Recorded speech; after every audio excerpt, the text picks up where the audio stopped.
Толкните. Я был свет поставил, но не то прокол, не то, что не знаю. В общем, последний тянется в этой дороге. Хорошо. Куда я давай. Давайте.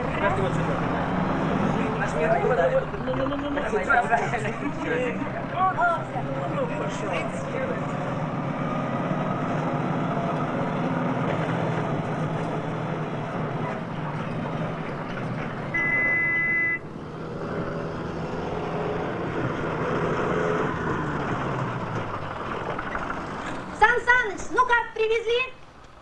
Премию привезли! Сейчас будут давать! Оля! Мужики! Я Сегодня премию приволок! Премия приехала! Закругляйся! Начинай работу! Я первый! Куда? Я первый! Да тише вы! Комаров! Знаю, что Комаров. Комаров. Где же у нас Комаров? Ага, вот он, Комаров. 30 рублей, расписывайся. Комаров, жена на стреме. Заначку тут отделяй. У кого разница метр 60, нам премию не дают. Получай. Ну, будь здоров, Комаров. Следующий.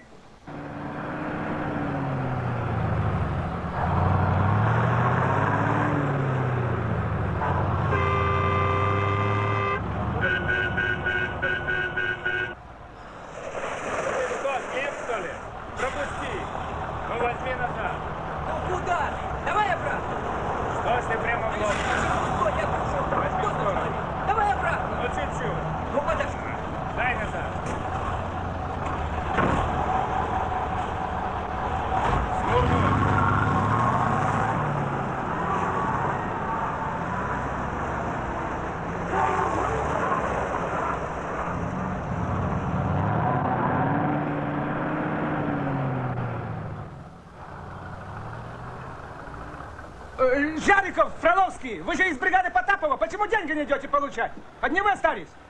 А зачем нам деньги? Мы и так богатые. О, остряк. Бегите в бригаду, чтобы летом летели. 5 минут жду и все. А вы не ждите. Мы премию получать не будем. Точно. Всего хорошего, товарищ начальник. Слушайте, я не буду за вами бегать.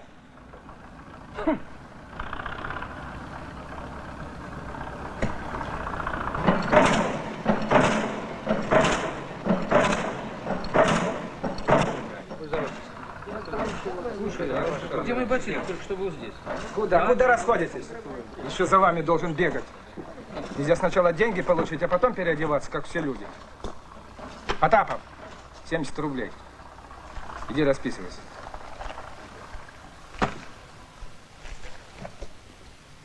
Ты слышишь?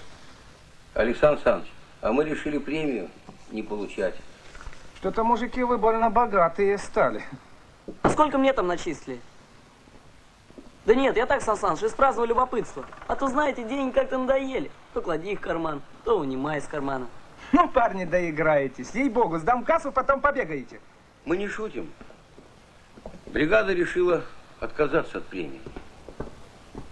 Может, вы и зарплату получать не будете? Почему? Зарплату получать будем. Ну, спасибо хоть на это. Ну, ладно, в чем дело? Вы не обижайтесь, Александр Александрович. Разъяснения я буду давать на парткоме. Вы что? Я же пока еще у вас прораб. Должен я знать, что у меня творится на участке, или не должен? Пошли, ребята. Так. Значит, это акции направлены против меня. Ну, спасибо, Потап. Если я плохо отношусь к вам, тогда не знаю. Да не против вас. А против кого же?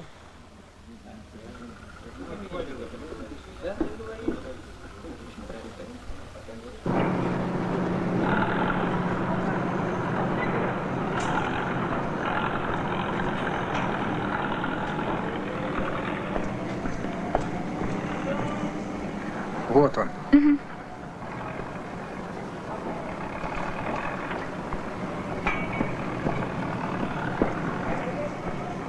Товарищ Потапов,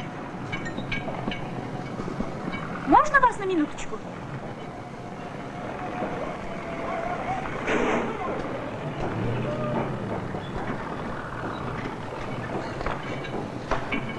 Скажите, это правда, что ваша бригада от премии отказалась?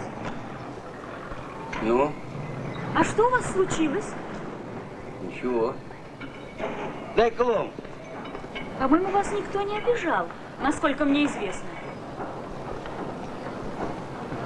С нарядами у вас все в порядке?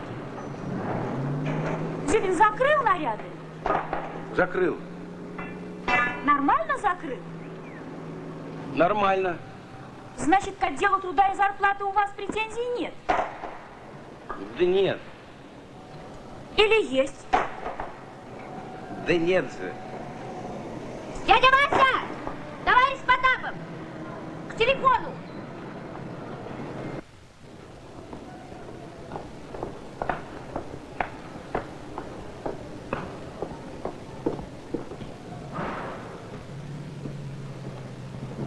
Да.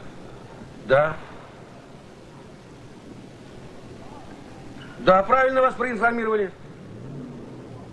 А что же плохого? Мы ж не от работы отказываемся, от премии. А вот будет партком, расскажу. Я по уставу партии могу обратиться в любую инстанцию, вплоть до ЦК. Не могу больше с вами разговаривать. Не знаю, когда будет партком. Когда назначат.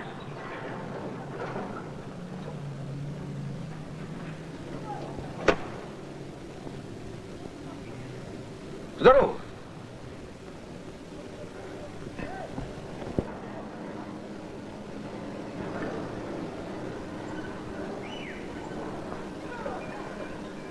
Потапов, Здрасте.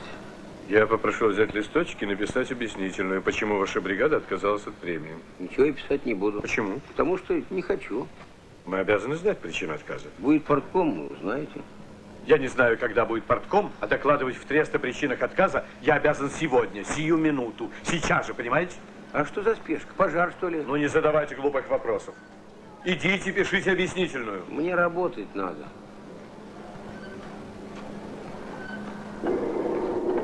Вася, я не знаю, чего ты добиваешься, а добьешься ты одного. Прижмут заработки и все. Пускай. Чего пускай? Все самые плохие работы будут твои, самые невыгодные. Сделай так культурно, что не пикнешь. Ведь ты же им ничего не докажешь, а они тебе докажут. Вася, сейчас из парткома звонили. Велено явиться сегодня в 3 часа. В 3 часа. Вася, сходи, получи премию. Скажи, что пошутил. Дядя Вася, в трест ходить не надо. Партком будет здесь, в штабе.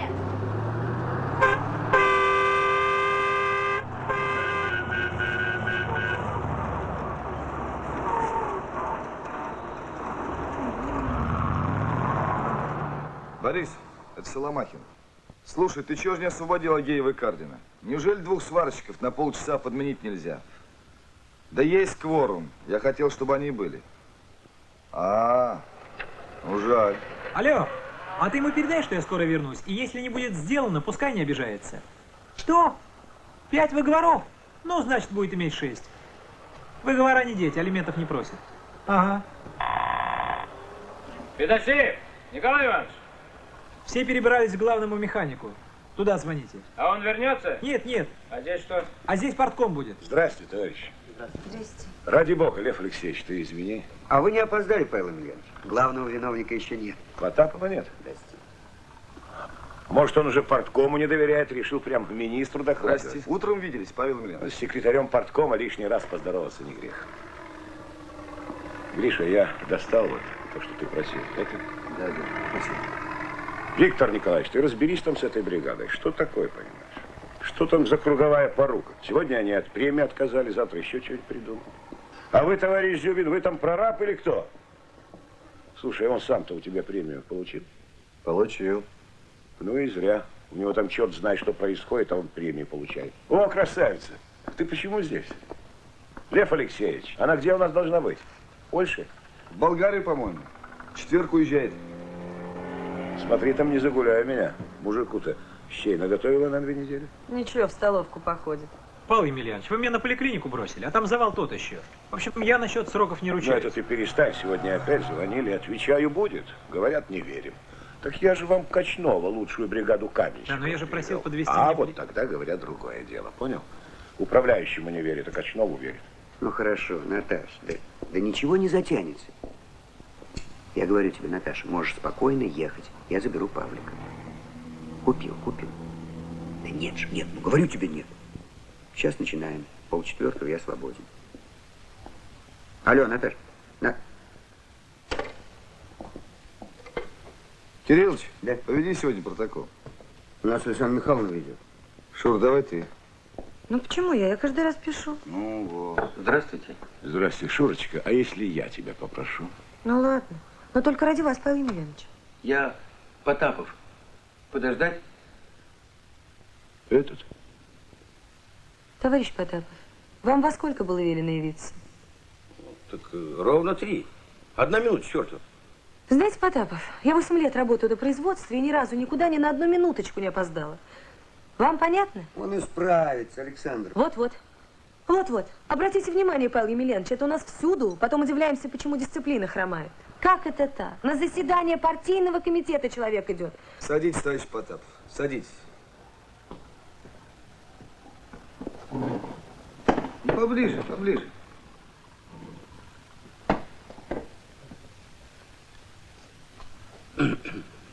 Прошу прощения. Это Толя Жариков, личный телохранитель и комсорг бригады. Тоже желает поприсутствовать. Ну, если, конечно, можно. Ну как, товарищ? Ну, можно.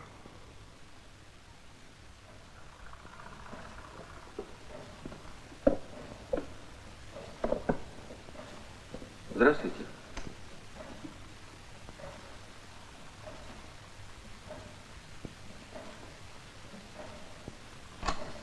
Ой. Ну что, товарищ Потапов, давайте рассказывайте, что у вас там в бригаде стряслось. Да у нас в бригаде на днях произошла научно-техническая революция. Ого! И выразилась она в том, что вы отказались от премии. Да и всякая революция от чего-то отказывается. А иначе какая же она революция? Баловство одно. Ну что же вы понимаете, такую важную новость и от нас скрывали? Тактический ход. Вы же как руководитель знаете, мало родить хорошую идею, надо и преподнести ее. А то разболтаешь, сам себя не узнаешь. Ну, пришел бы я к вам, а вы все уже решили, обсудили. Неинтересно. Дядя Вась, ты давай ближе к делу, А а? ты Качнов не подгоняй. Ну, куда скажешь? Тут, кажется, не ипподром, а партком. Товарищ Потапов, доложите коротко, ясно, почему ваша бригада отказалась от премии? Да потому что бьет она по карману рабочего человека. Невыгодно нам получать ее, эту премию. Это уже интересно. Да, только пока непонятно. Что ты, друг, подзагнул? Как же это невыгодно? А я объясню. Вот Толя наглядный пример. Он 3-й разряд бетонщика. Ты сколько потерял в заработке за год из-за простоев? 4 сотни.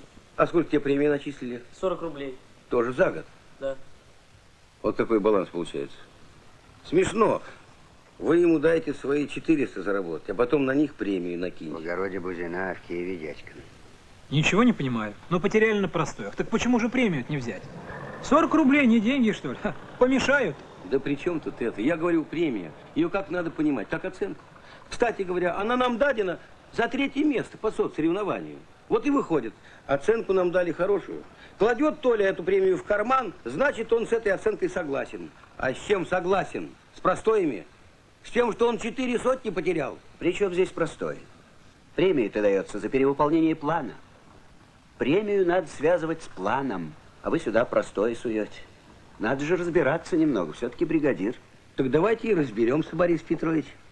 Что такое премия? Премия – это деньги, которые даются человеку сверх основного заработка, верно? Ну вот, к примеру, вы. У вас оклад. Для вас это премия. Премия. А для него нет. Он сдельщик.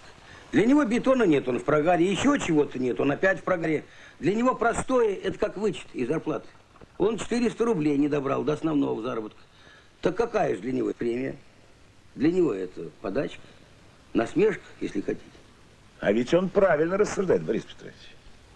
Понял, Лев Алексеевич, ход его мысли? Он неправильно рассуждает, он недоволен заработками, это ясно. И ясно еще одно. В управлении, которым руководит уважаемый Виктор Николаевич Черников, он не нашел ответа на свои вопросы. А почему? Почему, минуя своего прямого начальника, Потапов вынужден обращаться прямо в партком треста? Меня интересует, как расценивает этот факт товарищ Черников. Очевидно, вера Потапова в партком сильнее, чем вера в меня. И это вполне естественно. Или вы хотели бы, чтобы было наоборот? Но он все равно рассуждает неправильно.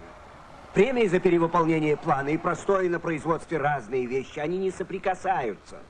Это у вас с планом отдельно не соприкасаются, у него в кармане соприкасаются. Совершенно верно. Товарищ Потапов, у вас сколько человек в бригаде?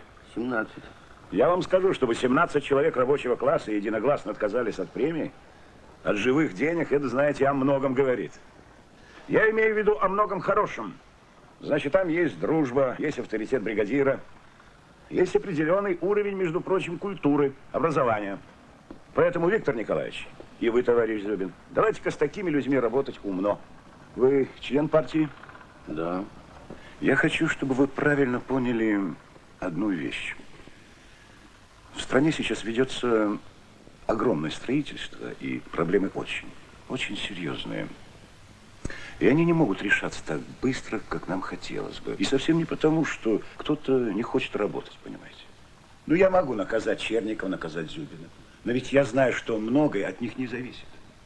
Они делают все, что в их силах. Вот начальник планового отдела, Борис Петрович.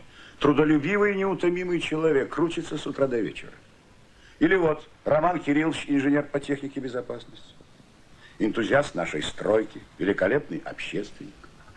А вон сидит главный диспетчер Григорий Иванович. Гриша, проснись, я о тебе. Мы с ним 14 лет неразлучны, стройка за стройкой. И все знают, что он тоже приходит на работу раньше всех, а уходит позже всех. Я к чему это говорю? Что не все зависит только от нас. Тресту на сегодняшний день недопоставлено материалов по 11 позициям. Вам, конечно, до этого никакого дела нет. Вы приходите на работу и хотите работать в течение полных 8 часов. То есть в течение полных 8 часов зарабатывать. И я попрошу Виктора Николаевича, мы его специально пригласили на портком, сделать все возможное, чтобы простои в этой бригаде сократились до минимума. Я просто прошу тебя, Виктор Николаевич, обрати особое внимание на эту бригаду. Дай им все, что надо. Дай. Вы правильно делаете, что ставите вопрос конкретно и четко. И портком также конкретно и четко вам отвечает. Поручается Виктору Николаевичу Черникову разобраться и принять меры, чтобы простои в бригаде Потапова совершенно прекратились. И все. Так, товарищ Потапов? Да нет, не так. То есть? Конечно, можно одну-две бригады поставить в особые условия. Заработать дать. Но мы не за этим пришли, Павел Емельянович. Мы ж не крохоборы. Нам вообще непонятно, как это при таких огромных простоях, а не по всему тресту, план оказался перевыполненным. Что это за план такой? Ну, я слушаю. Так это я вопрос задал. Товарищ Потапов, я очень не люблю себя чувствовать идиотом. Мне уже за 50. Он же прекрасно знает, почему трест перевыполнил план. Или я ошибаюсь? Ну, допустим. Так знаете или не знаете? Знаю. Что вы знаете?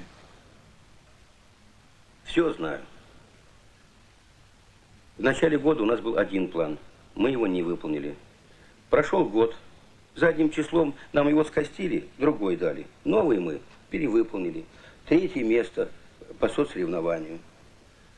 Но раз такое дело пошло, надо было, Павел Емельянович, побольше скостить. Мы бы и первые заняли бы.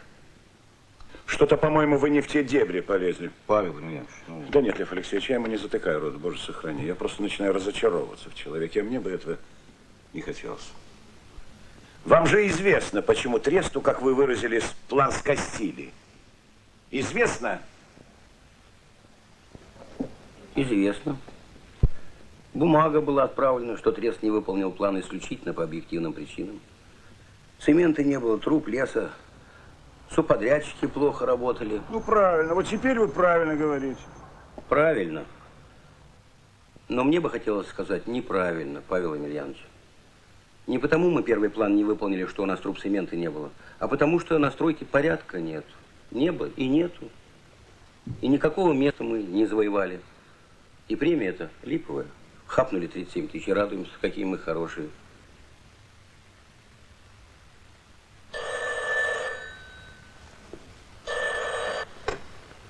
Да? Потапова. Из бригады. Вас. Да нельзя сейчас, нельзя. Потапов не может подойти к телефону. Он занят. Не кончилось. Только начинается.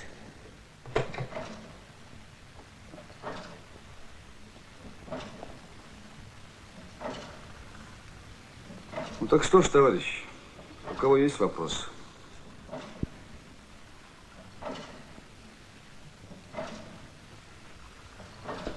Ну так как же? Давайте. По-моему, есть о чем.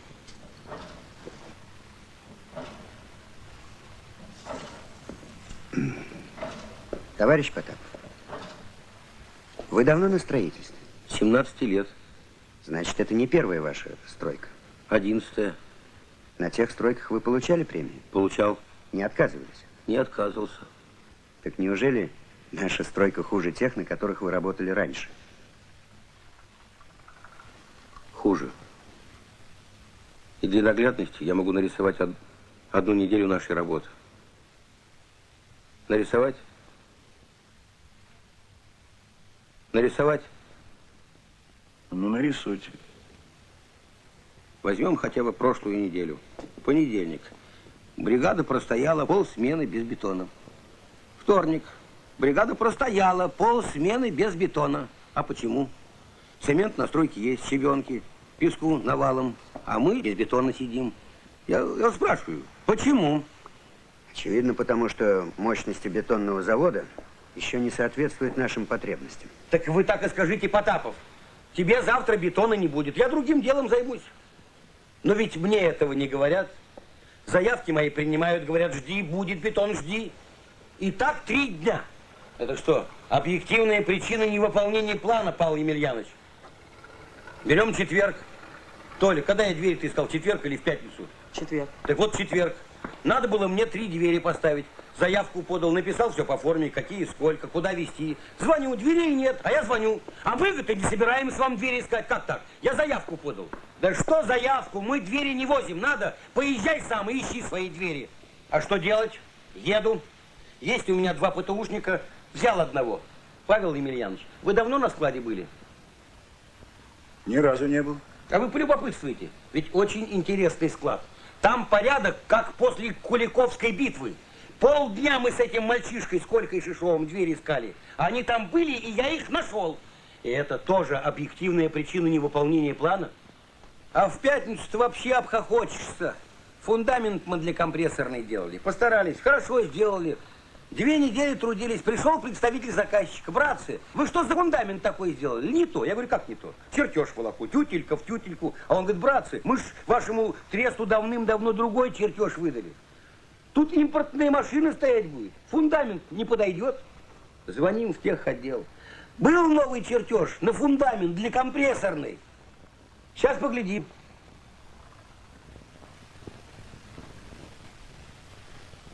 Да, говорят, такой чертеж имеется. Завтра пришлем.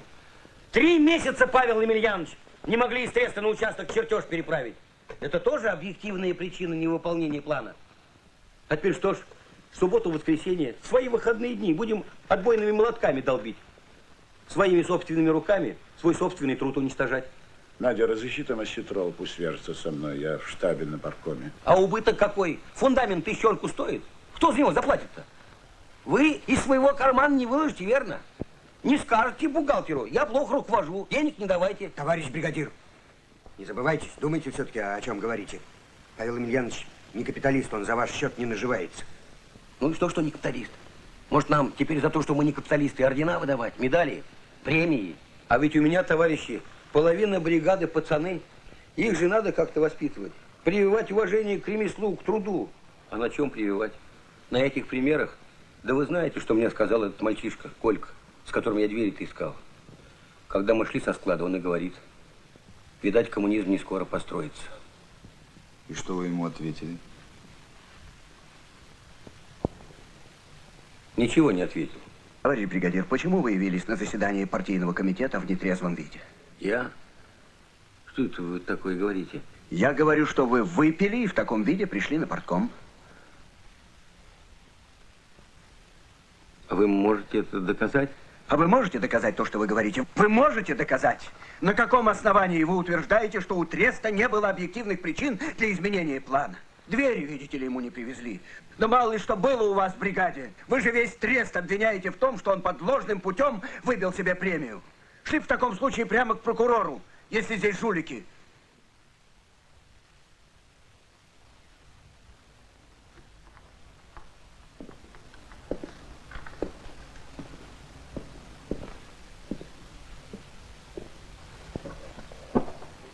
Достать? Сиди тихо. Дядя Вась, да ты хоть знаешь, какой главный недостаток у тебя в бригаде? У тебя в бригаде никудышный бригадир. Да что значит тебе не дали бетона? Я вот тут вышел в ночь, а бетона нет. Так я сел в самосвал и к директору бетонного завода на квартиру. Организовал ему подъемчик в 3 часа ночи, и бетон был. И до сих пор есть. Чтоб я пошел на склад искать двери, извините. Дверей нет, телеграмму в райком партии. Сижу без дела, бригадир Качнов. И будут двери на 100 лет вперед. Ты плохо руководишь бригадой, Потапов? Может, не умеешь? Тогда скажи, найдем замену. Пожалуйста, я могу вам составить подходящего бригадира, Виктор Николаевич. Вот такой парень у меня есть. Огонь. Качнова за пояс заткнет. Я вам серьезно говорю. Товарищи, давайте вернемся к существу. Почему один человек вот так с бухты-барахты может хаять работу целого коллектива? Почему? А все потому, что дисциплины нет. Потапов правильно говорит про простое. Я на 100% с ним согласна. Экран затребовала. Причем как? Они жарут? Они же докладные пишут. Стоим, где кран? Ну, погрузили кран на трейлер, привезли, смонтировали, а работы-то нет. Он им не нужен, оказывается, он им через неделю понадобился. Я сидела всю неделю на верхотуре, дочке носки вязала. Дорогая моя, никто не говорит, что на стройке не бывает простоев. Ну вот вы же не стали из этого случая делать выводов по всему тресту. Не стала. Да вот у нас аналогичный случай был. Завезли мумию для малярки и бумажных... Да подождите вы в конце концов. Борис Петрович, а я вполне понимаю, почему Потапов отказался от премии. И я не вижу здесь никакого желания охаять трест. Потапов остро воспринимает недостатки. Они мешают ему нормально работать. В конце концов, они мешают ему получать удовольствие, радость от собственного труда. И мы, товарищи, должны приветствовать такое беспокойство рядового работника за судьбу предприятия в целом. Конечно, другое дело, способен ли Потапов со своей бригадирской колоколи дать объективную оценку работы всего треста. Каждый видит жизнь со своей горки. Что я предлагаю, Лев Алексеевич? Надо одному из нас, членов парткома, посетить бригаду Потапова. Надо рассказать товарищам о положении дел в масштабах треста, потолковать с людьми. И я уверен, после такого разговора все встанет на свое место. Да, конечно. Они сами не знают, чего хотят. А я вообще подозреваю, что товарищи сгоряча отказались от премии. Делали жест, а теперь и рады бы дать обратный ход. Да уже неудобно, вся стройка знает. Нет, надо найти какое-то разумное объяснение, чтобы хотя бы не смеялись над ними. Вот единственный реальный вопрос, который нам надо решить.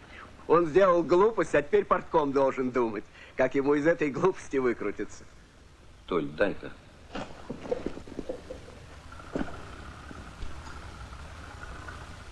Я знаю. Когда что-то говоришь, надо доказывать. И я знаю, что с 7-го этажа виднее, чем с 3-го. А партийный комитет я уважаю. Я потому явился сюда не с пустыми руками. Вот в этих тетрадях есть расчеты, которые черным по белому доказывают, что первоначальный план наш трест выполнить мог. Что никаких оснований уменьшать план у нас не было. И что премию мы получили незаслуженно, а значит и незаконно.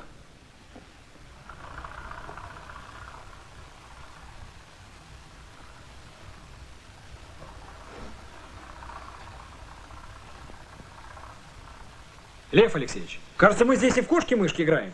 То он 2 дня скрывал, почему от премии отказался, теперь тетрадки под стулом прячет. Тише, тише, тише. Ты что, пришел сюда издеваться над парткомом? Тактикой занимайся у себя в бригаде, а не здесь. Разреши-ка.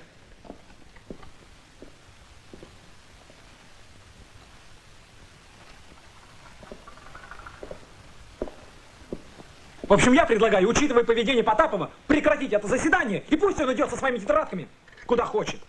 Я прошу не становиться в позу обиженных. Ну так мы партком черт знает во что превратим.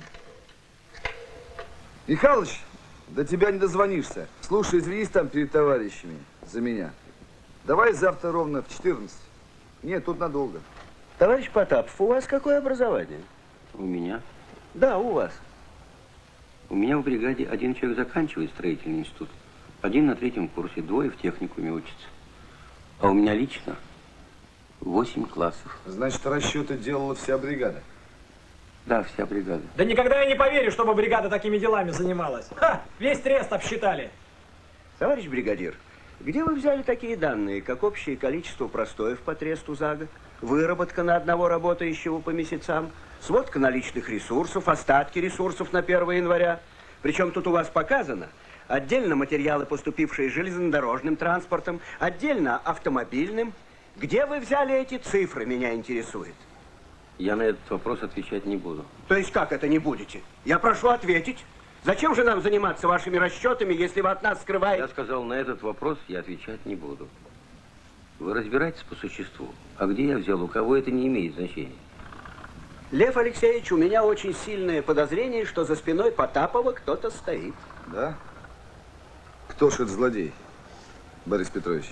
Ваша ирония неуместна, Лев Алексеевич. Я понимаю, что вы желали бы, чтобы все, что говорит Потапов, было правдой. Ну перестань, перестань, Борис Петрович. Павел Емельянович Потапов – подставное лицо. Эти данные могли быть взяты или у меня в плановом отделе треста, что совершенно исключено, или у товарища Черникова, что совершенно не исключено. Прошу тебя, Борис Петрович, прекрати. Меня не интересует, где были взяты эти данные. А меня это очень интересует. Любое распоряжение треста, любое указание Черниковым торпедируется. Все принимается в штыки, все берется под подозрение. Короче говоря, Лев Алексеевич, очень прошу вас, несмотря на ваши личные симпатии к Черникову, внести в этот вопрос полную ясность. Я хочу знать, кто дал Потапову цифры. Товарищ Потапов, я вас очень прошу объяснить партийному комитету, где вы взяли цифры, которые так интересуют Бориса Петровича. Я этого сделать не могу. Понимаете? Не могу. Виктор Николаевич, может, вы нам что-нибудь скажете?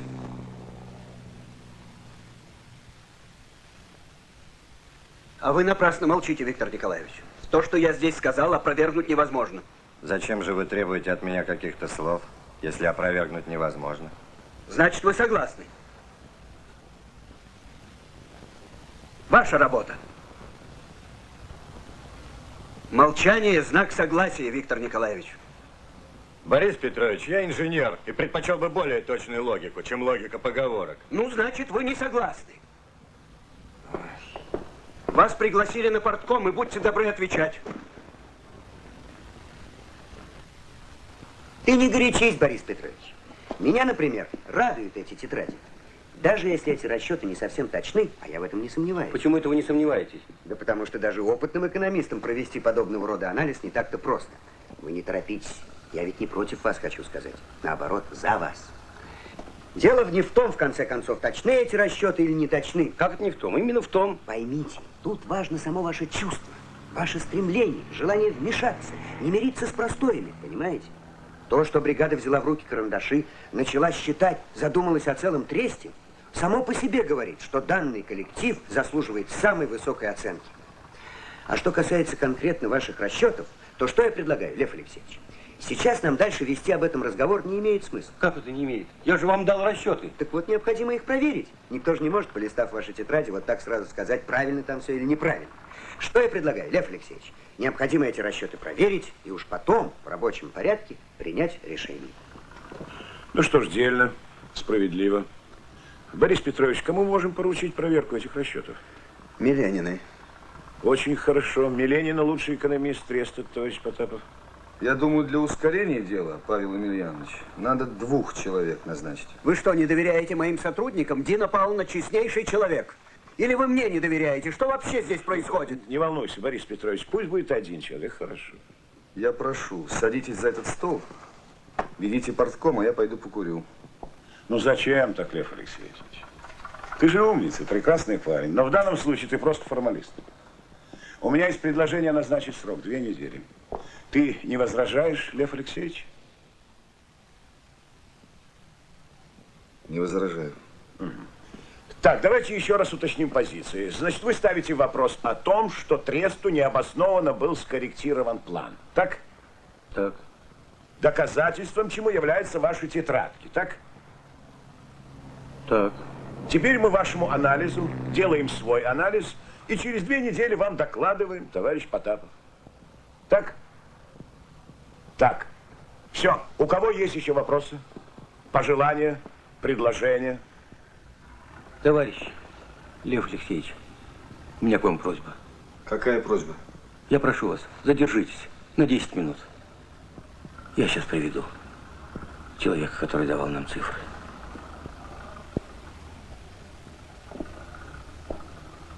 Объявляется перерыв.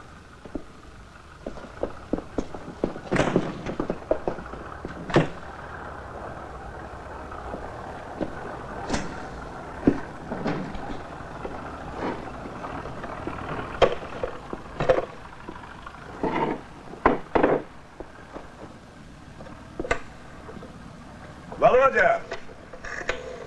Уезжай! Сам доберусь. Уезжай. Детсад?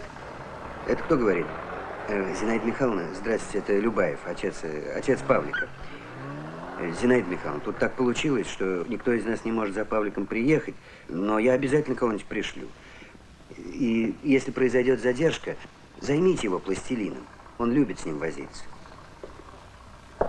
Лев Алексеевич, я не понимаю, что происходит. В каком смысле? А в том смысле, я хотел бы знать, чего ты добиваешься. Ты как-то странно и непонятно для меня ведешь сегодня портком. Решил поднять большой шум вокруг этой истории. А вы бы хотели, чтобы шума не было? Дорогой мой, я хотел бы, чтобы у нас с тобой по любому вопросу было одно мнение, а не два. У меня окончательного мнения пока еще нет. Я хочу разобраться. Но разбираться нужно тоже с умом.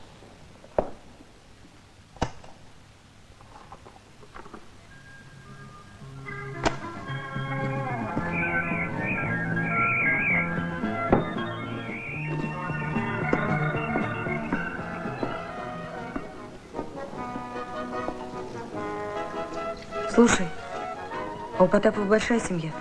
Нормальная. Жена у него маляр. Дочка все время болеет. Жена устроилась в детском садике, нянечкой. Конечно, в зарплате они потеряли, но зато надежнее. Да и Танька там же.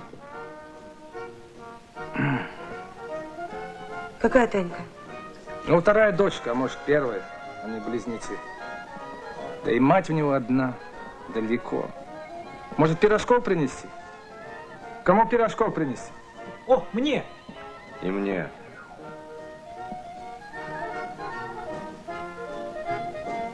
Пару. Мне возьми один. Здорово. Привет. Твоя беда в том, что ты пока не чувствуешь себя внутри коллектива. Я чувствую себя секретарем парткома, ни больше, ни меньше. А вам бы хотелось, чтобы партком находился на правах одного из отделов треста. Да побойся Бога, неужели ты в самом деле думаешь, что я решил подмять под себя партком? Да я же ни одной планерки, ни одного совещания не начинаю, пока ты не сядешь рядом. Я же ни одного решения не принимаю, не согласовав это с парткомом, лично с тобой. А Черников? А что Черников? Нельзя его сейчас главным. Я сам хотел, но нельзя. Витя Черников умудрился восстановить против себя все управление трестом. Если его назначить сейчас главным, ты знаешь, что будет? Бой быков, коррида. А мне в этом пусковом году нужен трест единый, как кулак. Ну, правильно. Вы любите советовать со мной по пустякам, второстепенным вопросам. А как дело касается вещей принципиальных?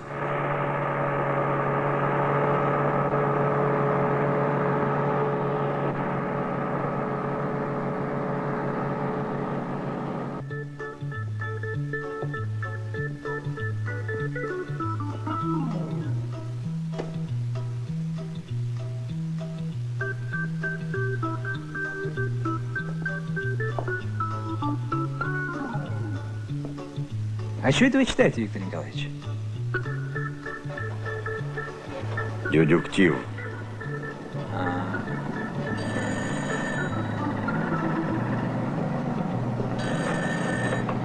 Да! Потапова! Нет его здесь, нету! Партком нет, не кончился! Чего надо? Давай, давай, давай! Бригадир-то ваш! Жару дали вашему бригадиру! Побежал проветриться! Ага!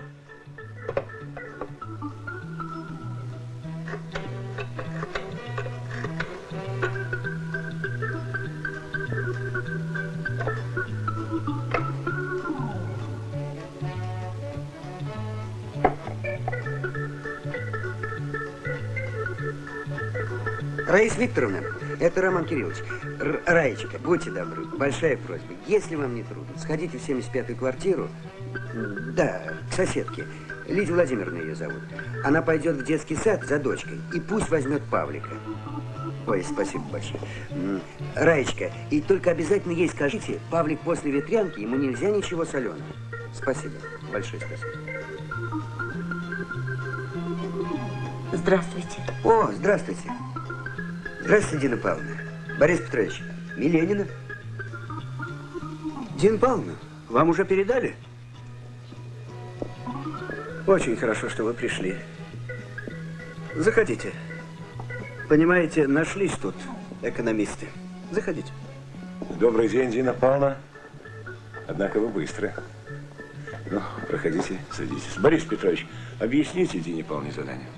Садитесь.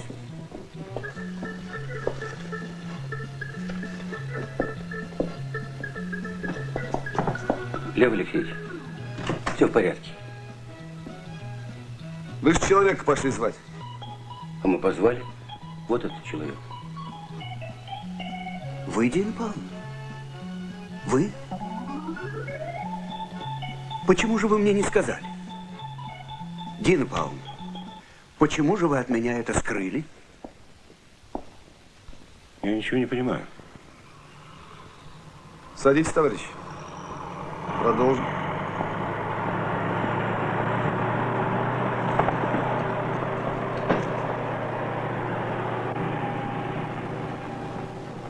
Ну что ж, товарищи, давайте разберемся. Так ваше участие в этих расчетах в чем, собственно, заключается?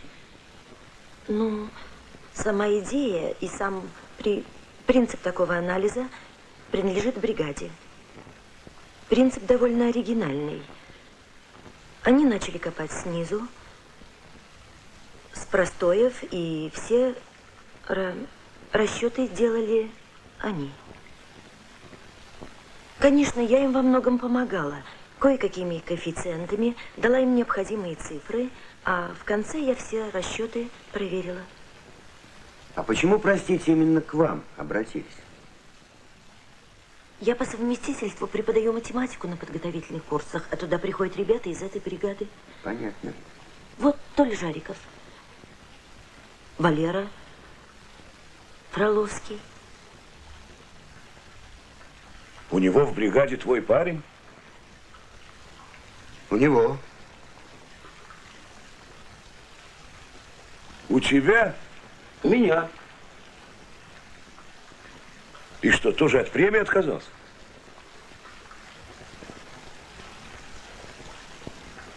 Гриша, как же так? Оказывается, ты обо всем знал. В курсе дела. И не пришел, не предупредил. И тут он сидишь, спишь. Дина Павловна, в чем, по-вашему, ценность этого анализа? А в том, что он провел четкую разграниченную линию между тем, что зависело от нас, и тем, что от нас не зависело. И идея этого анализа возникла у ребят после серьезного спора. Одни говорили, что у нас вообще так, что порядка, мол, не было, нет и не будет. А другие, в том числе и Василий Трифонович, всю вину возлагали на руководство стройки. Ничего, что я рассказываю. Ничего. Оказывается, мы страдаем не столько от дефицита стройматериалов, сколько от собственной неорганизованности. Так вы что хотите сказать? Что руководство Треста сознательно пошло на обман, чтобы премию выбить? Так надо понимать? Я уверена, что если бы такой расчет был на столе у Павла Емельяновича, но до того, как он ходатайствовал об изменении плана, он не стал бы этого делать. А вообще, у нас чересчур много трестовского патриотизма. Мы очень стараемся выглядеть как можно лучше. А почему вы все-таки не поставили в известность Бориса Петровича, вашего непосредственного начальника? И почему Потапов из вашего участия делал тайну? Это совсем непонятно. Я сейчас объясню. На днях ко мне пришли ребята. И Василий Трифонович сказал, поскольку сейчас дают премию, бригада решила от нее отказаться. Он сказал, что я тоже должна так сделать. Но раз они решили, очевидно, это имело смысл. Но я не смогла. Ну, не из-за премии, конечно, в смысле не из-за денег. Просто я как-то не умею. Я еще не готова к таким... В общем, Василий Трифонович не стал упоминать мое имя. Может быть, он подумал, что я боюсь неприятностей. Дина Павловна, вы близко узнали бригаду. Какое у вас впечатление? Что там за люди?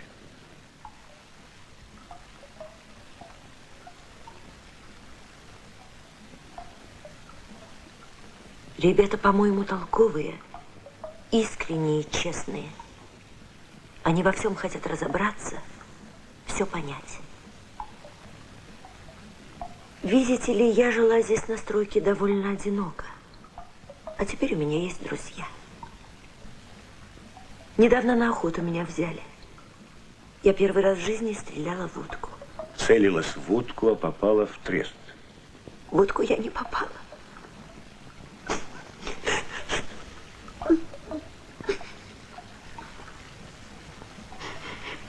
Дина Павловна, спасибо вам большое, что пришли и помогли нам разобраться.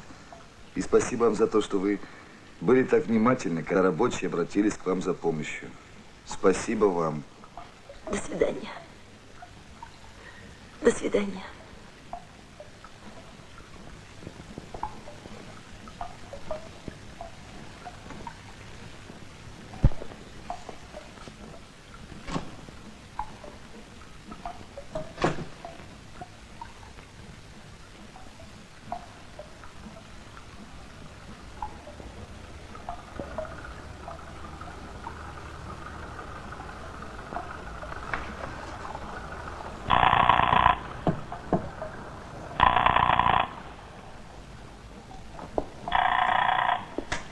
Павел Емельянович, это Ситров. Что там такое?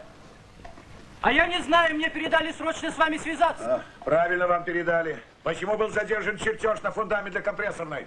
Почему было совершено такое непростительное безобразие, понимаете? Я все понимаю, Павел Емельянович. Так получилось. Прошу прощения. Так вот, чтобы вы еще лучше понимали. В субботу соберете весь свой отдел и в полном составе к 8 утра явитесь на компрессорную в распоряжение бригадира Потапова. Он вручит вам отбойные молотки, и вы будете долбить свой теперь уже никому не нужный фундамент. Вам ясно? Ясно. Имейте в виду, я сам прибуду на компрессорную и буду смотреть, как вы его долбите. Павел Емельянович, я хочу уточнить, наши расчеты больше не надо проверять или как? Выходит, не надо. Тогда я хочу от имени бригады внести предложение. Можно? Пожалуйста.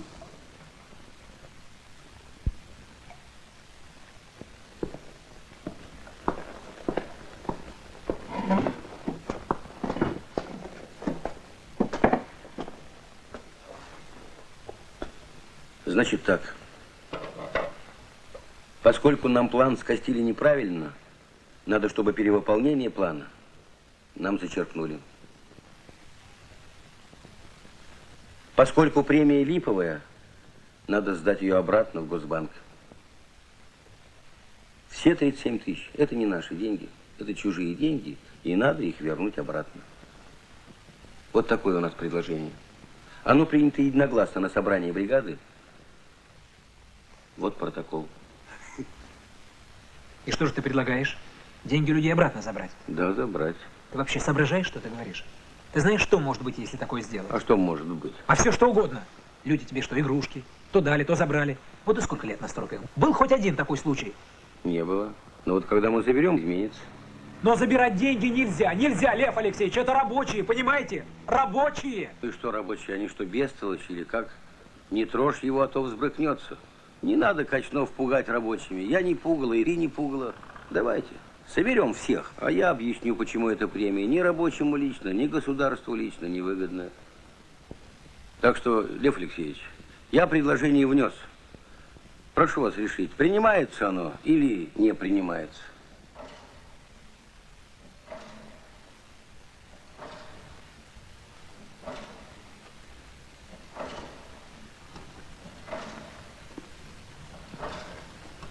Напрасно ты своего Валерку в институт толкаешь, Гриш. Он сколько у нас работает? 8 месяцев. Вот, пожалуйста. Пацан проработал 8 месяцев и уже отказывается от премии. Уже от его имени сидит здесь бригадир и заявляет: Батарцева перечеркнуть, Соломахина перечеркнуть. Лев Алексеевич, ну вот как ты относишься к этому предложению, если так честно, по первому движению души? Павел Емельянович, если мы примем предложение Потапова, это будет правильно. Ну, спасибо. Спасибо за откровенность. Только ты мне объясни, вот почему он за, ты за, а я против. Вот всей душой против. Почему? Почему ты такой свободный человек, а я это в цепях, в веригах? Почему? Я тоже хочу, вот так как этот Потапов, встать и сказать: у меня есть предложение. А я не могу. Почему этот комсомольский лидер может, а я не могу? Колька Шишов может, а я не могу. Почему? Пан Емельянович, давайте послушаем членов парткома. Вы знаете, что я за. Я знаю, что вы против. Пусть теперь каждый выступит и четко выскажет свое отношение к предложению Потапова. Послушаем других, товарищи.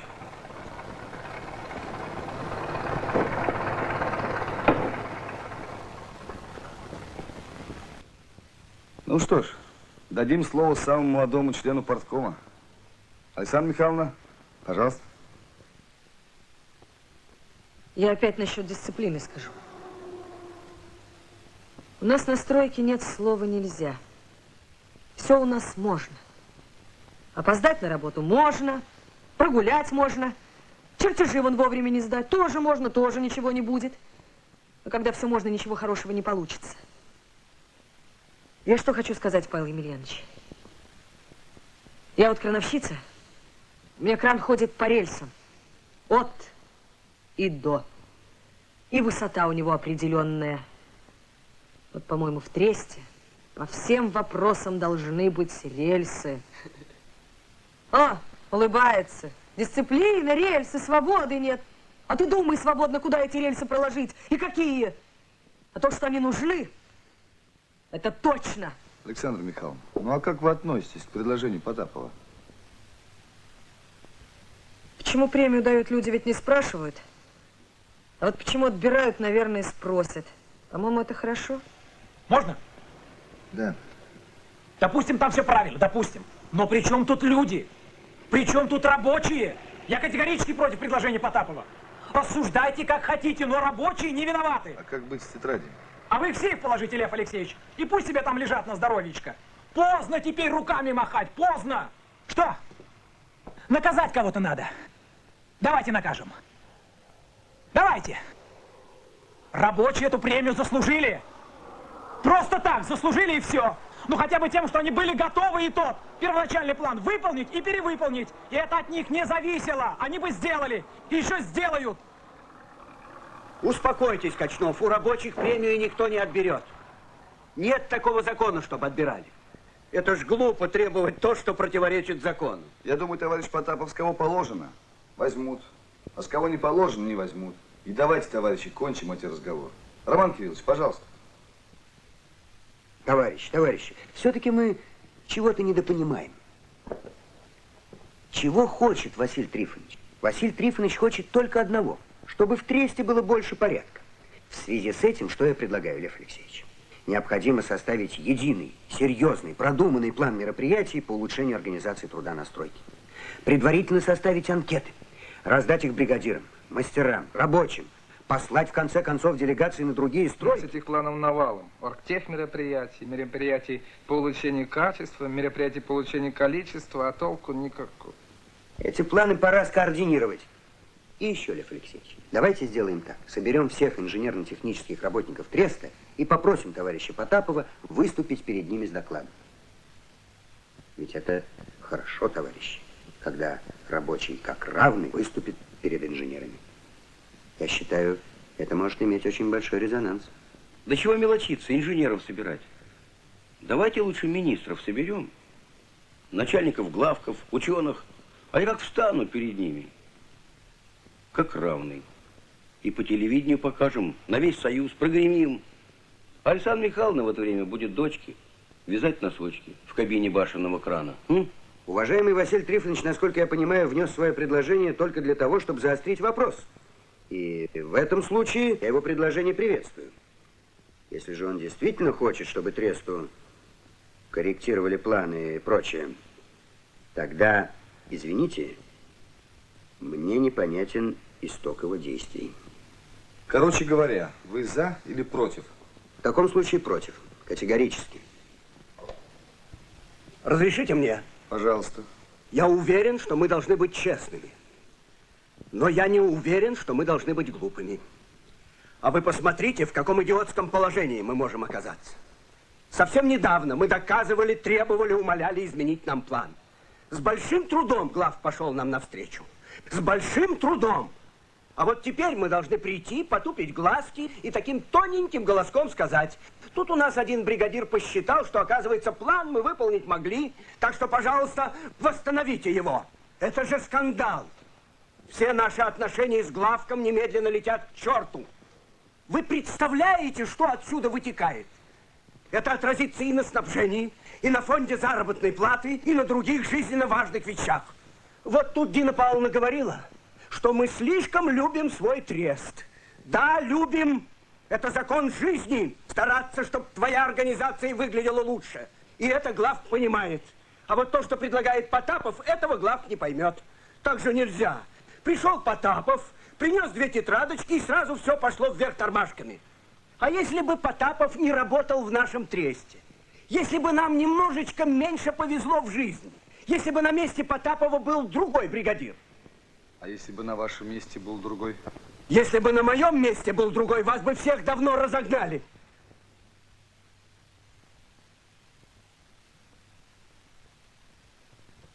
Можно мне? А у меня уже на днях был один портком. Дома. Пришел я вечером, жена мне говорит: так и так, у нас новость, Валерка от премии отказался, у них вот вся бригада от премии отказался. Я его поднял, спрашиваю: это правда? Он говорит: правда, папа. Ну, я ему говорю: завтра же утром пойдешь, получишь премию, чтобы ноги твоей больше в этой бригаде не было. Он говорит: папа, я могу уйти из дома, а из бригады не уйду. Вот так мы поговорили до утра, как мужчина с мужчиной. Я не понимаю, как, когда все это произошло, но ведь мы же ненормальное считаем нормальным. Неположенное положенным. Необоснованное обоснованным. Ну как же так?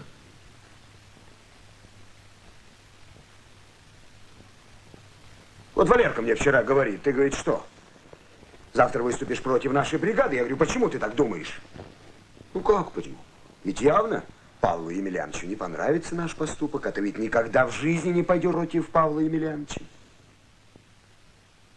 Это он мне говорит. Я могу, говорит, тебе совет дать. Ты завтра не ходи на портком. Скажи, что ты заболел.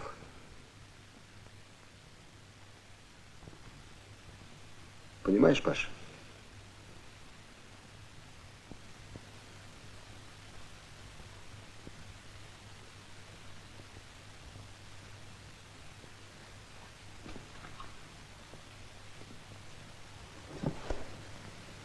Прости меня, Паша, но я за предложение Потапова. Товарищ Зюбин, вы не будете говорить? Буду. Тут Павел Емельянович упрекнул меня премией.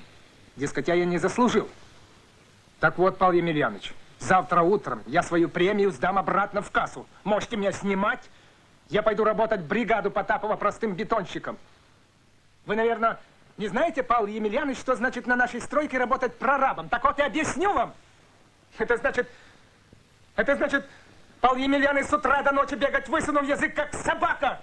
Я здесь первого колышкой, просто не помню ни единого дня нормального, спокойного. Да, я еще хочу сказать Кочнов. Далеко тебе, Кочнов, до Потапова, ох, как далеко. Ты же за себя только. Да, за горло хватать, это твой метод. Но скоро такие бригадиры, как ты, уйдут. Не улыбайся. В передовиках ведь ходишь ты потому, что на стройке порядка нет и вообще.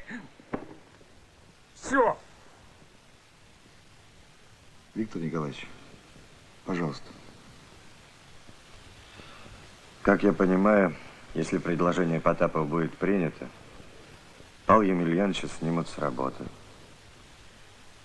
Я от всей души приветствую это предложение. Да вы карьерист, вы бы всех тут уволили, одного бы себя оставили. Это вы виноваты, что портком принимает такой оборот. Лично вы. Поторопились, я за. Вы что думаете, если вы свою точку зрения как секретарь порткома высказали первым, вас все поддержат? Продолжайте, Виктор Николаевич. Мне больше сказать нечего.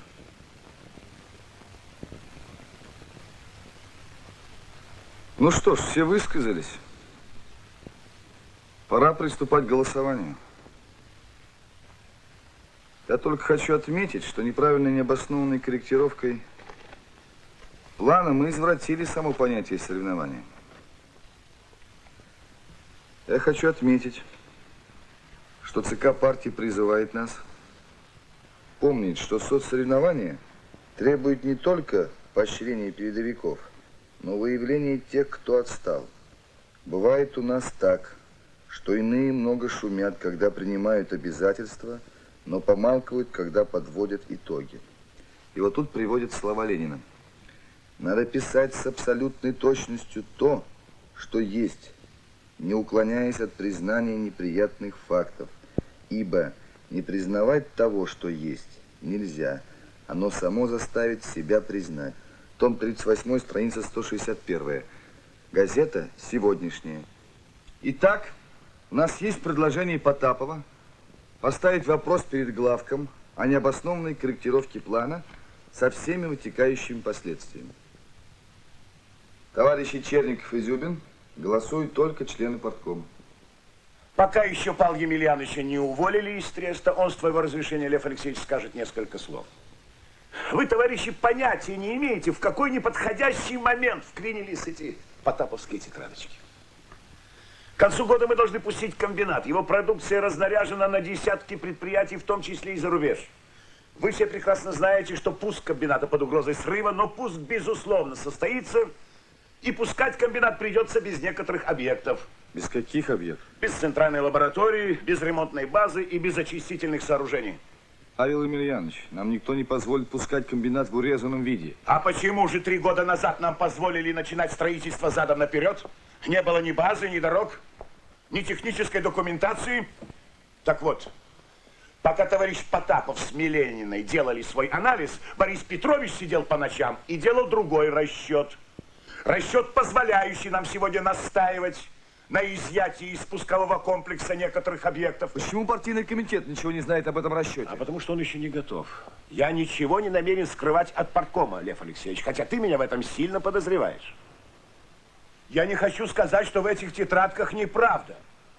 Если брать отдельно тот год, который тут отражен, то все точно, все правда. И есть другая правда, правда в расчетах Бориса Петровича. А теперь представьте себе, что оба эти расчета попадают в главк. В чем дело, скажут нам? Вот же вся причина. Вон где собака зарыта. В вашем неумении организовать труд людей. И пускайте, скажут. Пускайте полностью, как надо, пускайте. И никаких гвоздей. До полного пуска все равно не будет.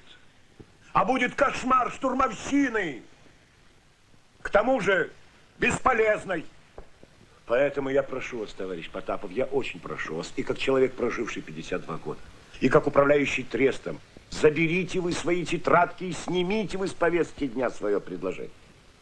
Поверьте, это во всех отношениях будет справедливо. И поверьте, что я прошу вас не потому, что боюсь наказания. Во всяком случае, не только поэтому.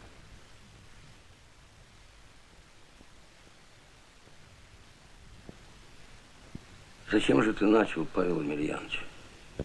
Что зачем я начал? Стройку зачем начал? Вы думаете, если я управляющий, то уже все могу? Почему же не сопротивлялись? Чему я должен был сопротивляться? Чтобы не начинать в таких условиях.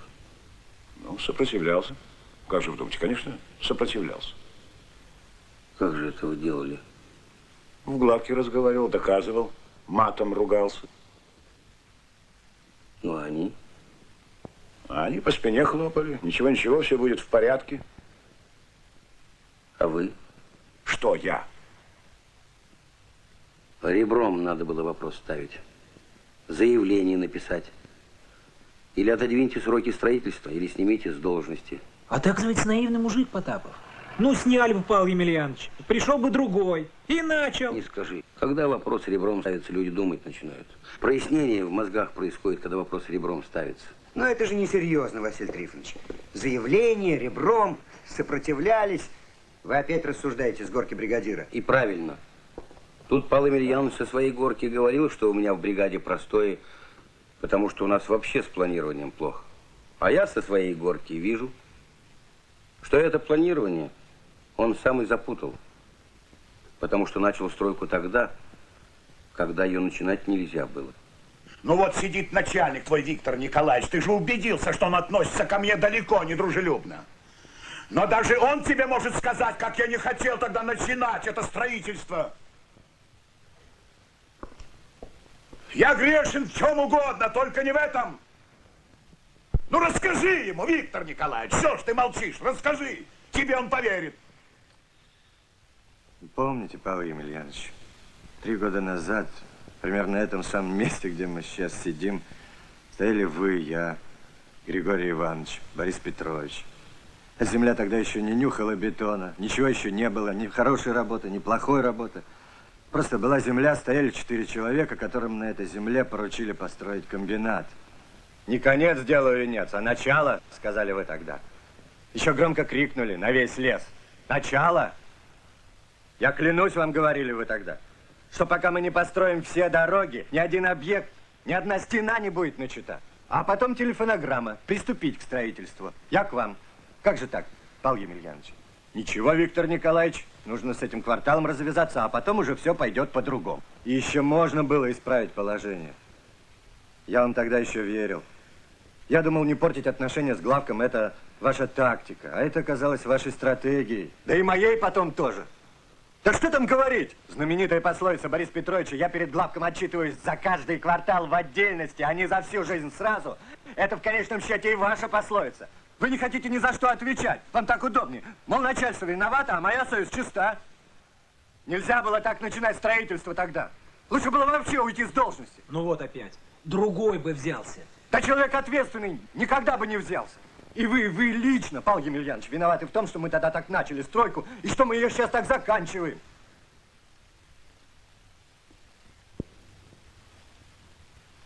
Ну что ж, все высказались, пора что-то решать.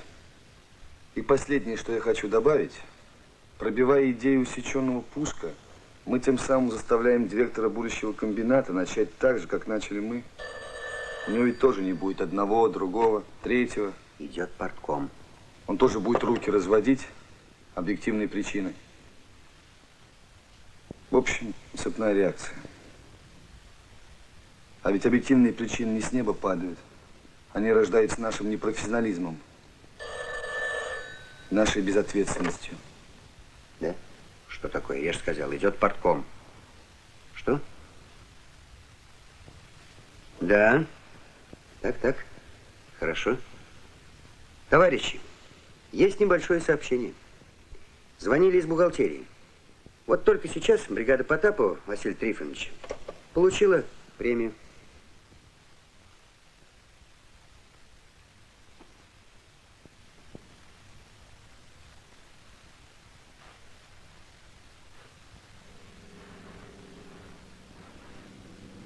Ничего не поделаешь, жизнь свое берет. Да подождите, это же все неправда. Это же все подстроено. Дядя Вася, я сейчас все уточню.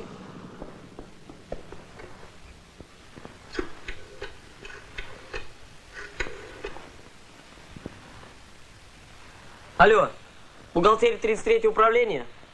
Из парткома говорят. Насчет бригады Потапова. Откуда известно, что они премию получили? Фамилию зачитайте.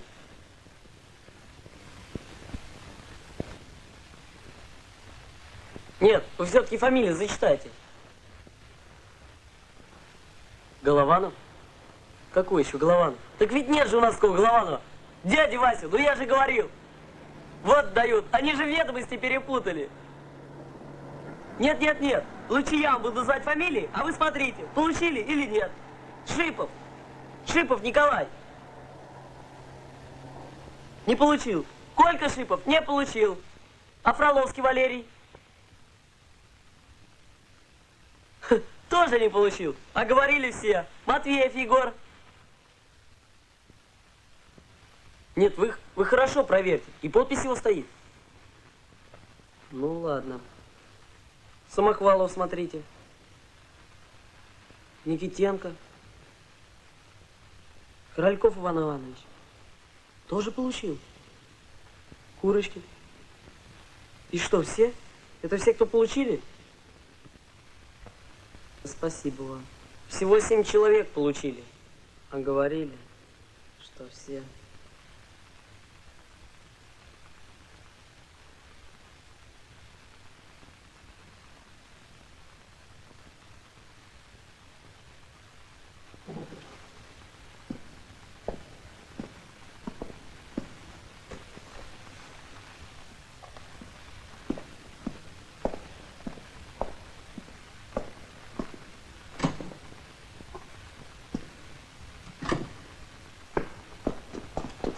Дядя Вася! Василий Трифонович!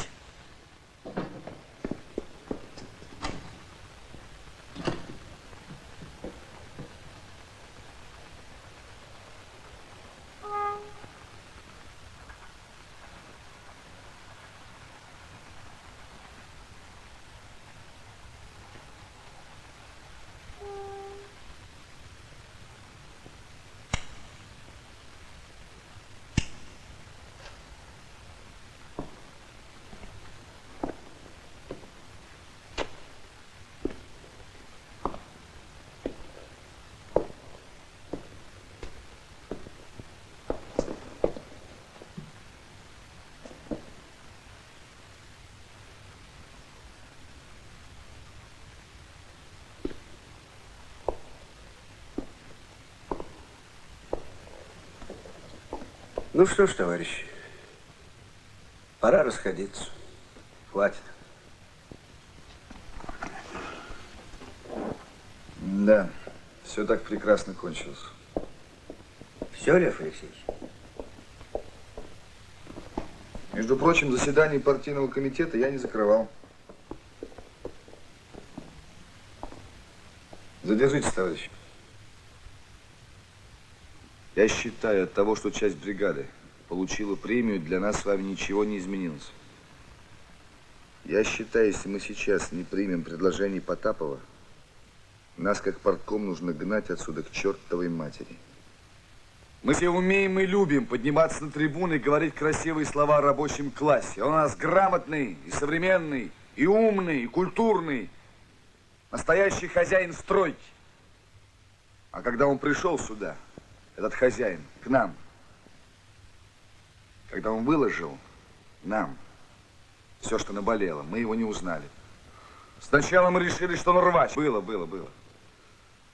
Потом подумали, что он подставное лицо. Потом сказали: ты парень хорош, только, пожалуйста, забери назад свои тетрадочки, они нам мешают.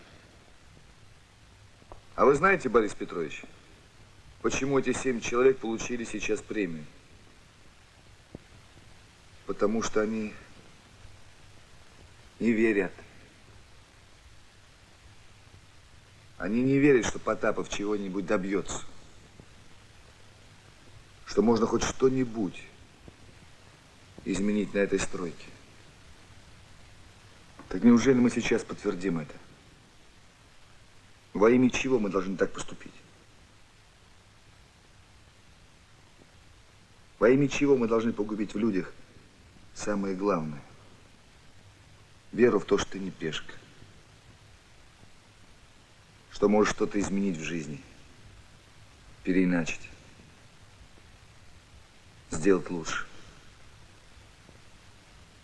Партком продолжается.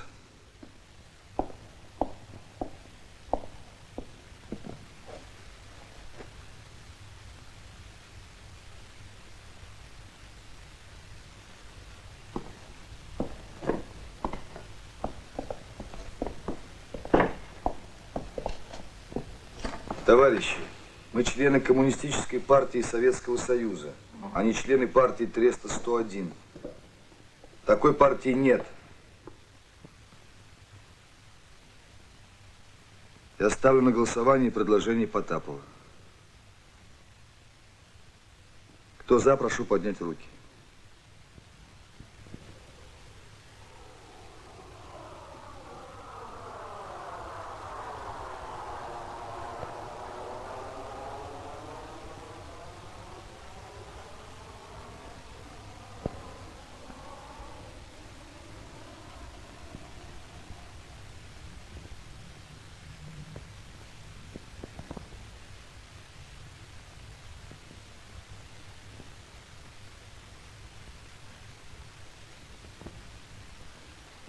Трое. Кто против?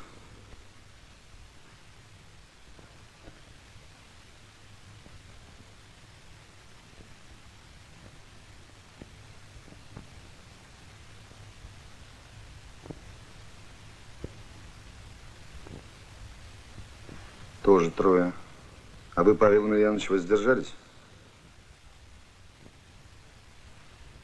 Нет, а чего же, я за.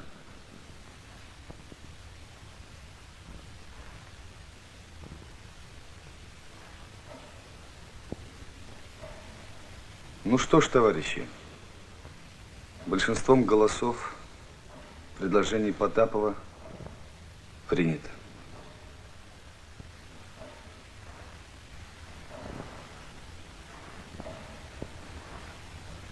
Наше внеочередное, но очень важное заседание считаю закрытым.